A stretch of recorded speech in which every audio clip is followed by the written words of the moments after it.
begin here at home, where there's rancor in the leadership of Nigeria's major opposition party, the People's Democratic Party, over Wednesday's affirmation of Sunday Udeh-Okoye as the National Secretary of the party by a section of the National Working Committee.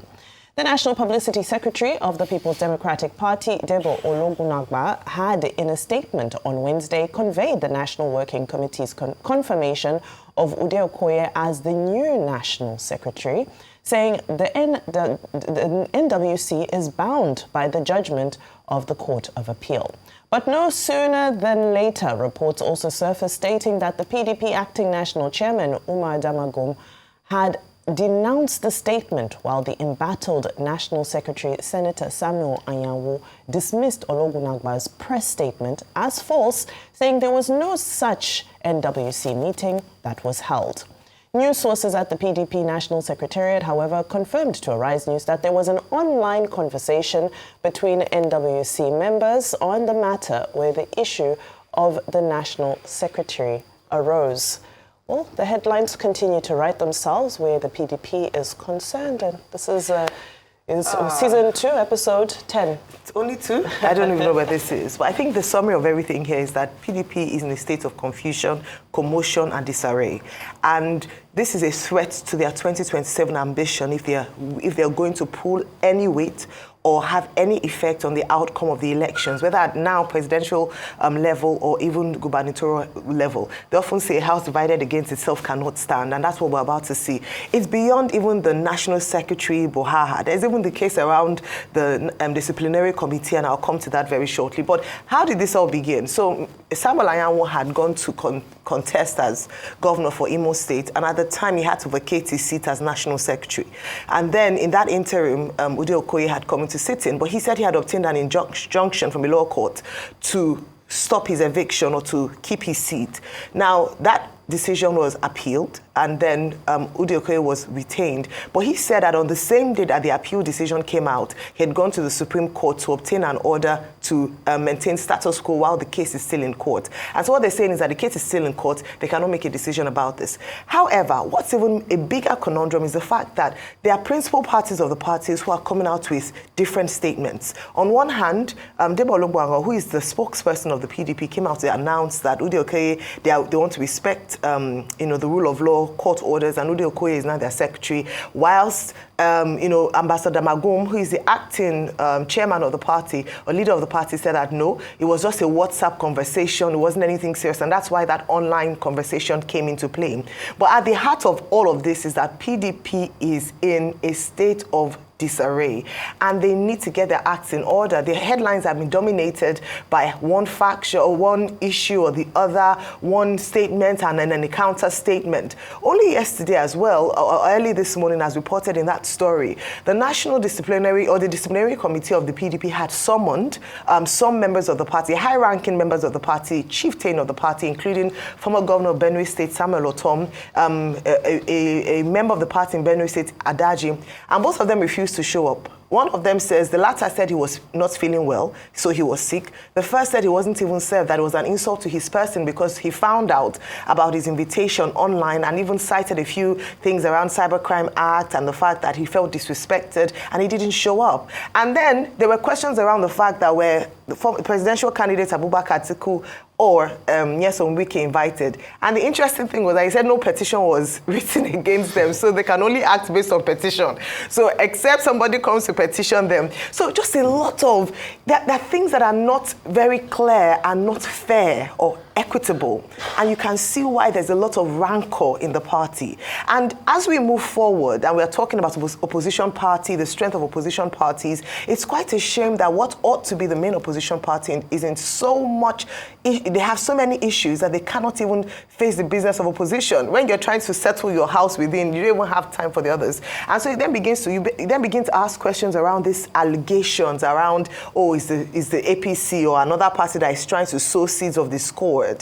As long as, and I'll end here, they don't sort out some of the fundamental issues. All of these are just fruits of deeper issues. First is that matter around who ought to have been the presidential candidate and the flag bearer and the zoning to the south.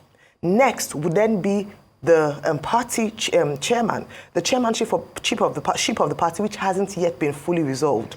Third would still be the ambitions of people across, ahead of 2027 and how some people will not agree. And then the fourth would be anti-party activities that are obvious, that are not being addressed. E.g., a member of your party, a high-ranking member of your party, working actively for the opposition. It makes no sense. So I don't know how this drama will unfold or where it will end, but at the moment, PDP is not standing strong. Okay. I am very happy you talked about a house divided against itself will not stand. I know, yes, it's a biblical verse, but also reminds me of when Lincoln did use that famous phrase, a house divided itself will not stand. It was during a party rancor to be able to prove his position and the division in his political party. Then when he gave that famous speech in the 1850s, that a house divided against itself will not stand. The PDP is an excavated, punctured, destroyed, demeaned, and a wild pack of conflagration as we speak. And I do not think it will ever stand. As long as the main dramatic personnel, Wike, Atiku, still take a fundamental hold on the party, then you know it will not stand. This crisis is not supposed to escalate this way. Somebody went to run for governorship. He left his position because he wasn't successful. He's trying to come back. The question is, if Anyanwu had been successful in his governorship candidacy thing, will he try to come back? Then he goes to the courts. It also drags the judiciary in. He lost at first. He lost the second time. He's waiting for a Supreme Court judgment. He wants to get his stay. Then he's trying to maneuver his way. But the party says, we'll move on. The NWC of the party says, okay, we've gotten Udeh-Okoye. And that's what the Ologun faction is saying today. Because they are saying, oh, we are not going to wait for that stay. You have lost in both courts. So we are basing our assertions on those judgments. And yeah, we say, no, remember that there's a stay. So the fight is on. But in all of this, Damagum has come out to say that they didn't even have a meeting. They met on WhatsApp. But in all of this, the question is, there are bigger people at the background pulling the puppet string. So Anyanwu and Udeh-Okoye are just symptoms of what is happening.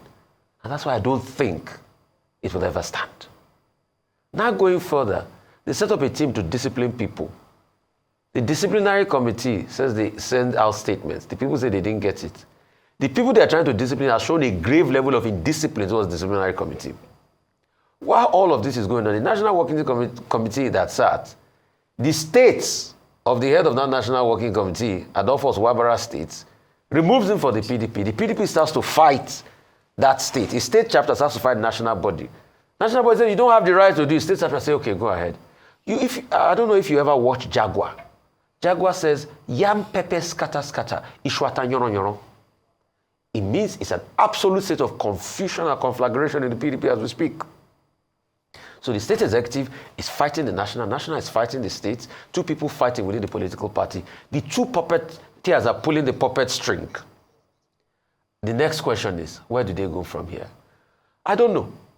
Do you think Atiku and Wike will settle? I've not seen, let me use the phrase, the Jupiter. I will call Atiku and Wike in the room to settle. It's even more in Wike's favor to scatter the People's Democratic Party. At least he'll be doing his bidding of his master, Tinubu, now.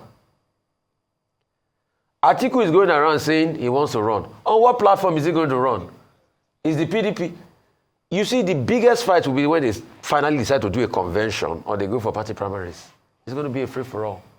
Some people on the Wike side say Wike has a strong point because people thought that power ought to have been zoned to the south.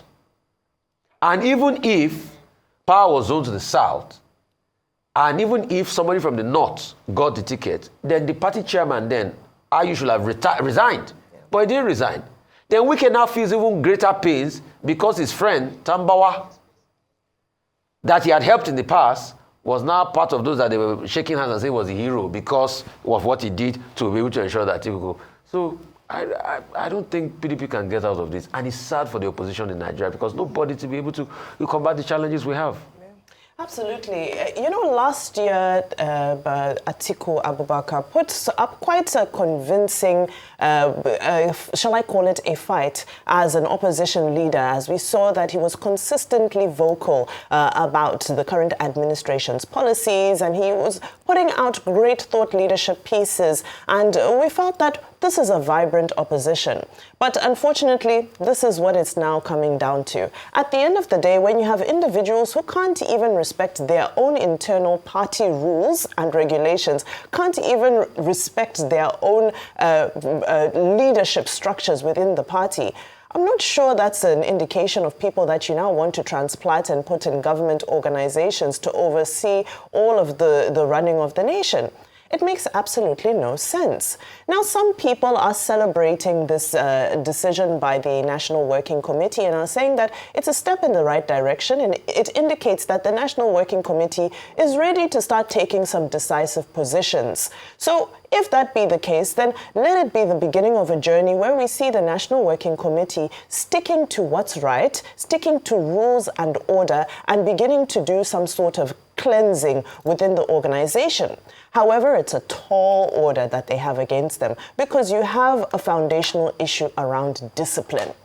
There is no discipline. There is a state of anarchy where anybody does what they feel is going to get them ahead at that time of the day. You have a commendation. I saw a letter from I don't know whether to call him the chairman of the Board of Trustees of the PDP, that's Senator Adolphus Wabara, celebrating the decision by the National Working Committee to regard or to confirm Udeh-Okoye as the substantive national secretary. But people are now asking, are you still the BOT chairman? We don't even know anymore. So it goes beyond logic, and it's unfortunate because this is the time that we wish to have seen decisive leadership in the opposition. This is the time that we should have started seeing the beginning of something like a movement that we can see, yes, this is who can steer Nigeria, possibly steer Nigeria out of the situation we find ourselves in. But alas, possibly that solution may not come from this particular opposition parties. It's now left open to others to try their luck. Well, moving on to our next story, Nigeria has formalized an agreement with the African Export-Import Bank, Afreximbank, to host the 32nd Afreximbank annual meetings. The event is scheduled to take place in Abuja on June 23rd. Our rights correspondent Nkechi Nana reports. His Excellency President Bola Ahmed Tinubu has graciously approved the hosting of the 32nd annual meeting of Afreximbank in Nigeria. At the signing ceremony of the hosting agreement with the African Export-Import Bank, Afreximbank, here in Abuja, Nigeria's Minister of Finance and Coordinating Minister of the Economy, Wale Edun, represented the federal government, while the bank was represented by its president and chairman of the board of directors, Professor Benedict Orama. Minister Edun emphasized the significance of this event for the country. The board's decision to grant Nigeria the hosting opportunity is an eloquent testimony of Afrexim's implicit confidence in the administration of His Excellency President Bola Ahmed Tinubu, GCFR. Under his leadership, Afrexim has significantly contributed to Nigeria's development through key projects, notably the African Quality Assurance Center in Ogun State.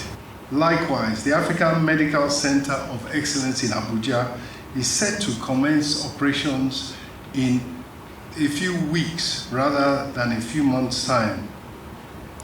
And it will provide comprehensive healthcare services including oncology, hematology, and cardiovascular care. As the second largest shareholder of Afreximbank, Nigeria's hosting of this event is anticipated to reinforce its leadership role in African trade. The meetings are expected to draw between 5,000 to 6,000 participants. This development comes as Afreximbank continues to champion initiatives like the Pan-African Payment and Settlement System, designed to facilitate seamless cross-border transactions and enhance intra-Africa trade. The 32nd annual meetings will be the last of Professor Orama's leadership at the bank.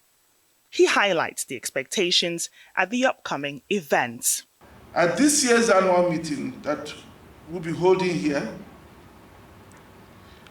we will be discussing issues under the theme Building the Future on Decades of Resilience. On this theme, we will reflect on the remarkable journey undertaken by Afreximbank and Africa over the past 3 decades. The impact of the Nigerian economy is equally palpable. Being the largest recipient of the bank's trade and development finance, Nigeria has attracted a cumulative disbursement of about $52 billion from Afreximbank. Nigeria is the first beneficiary of a number of flagship transformative projects that the bank is piloting.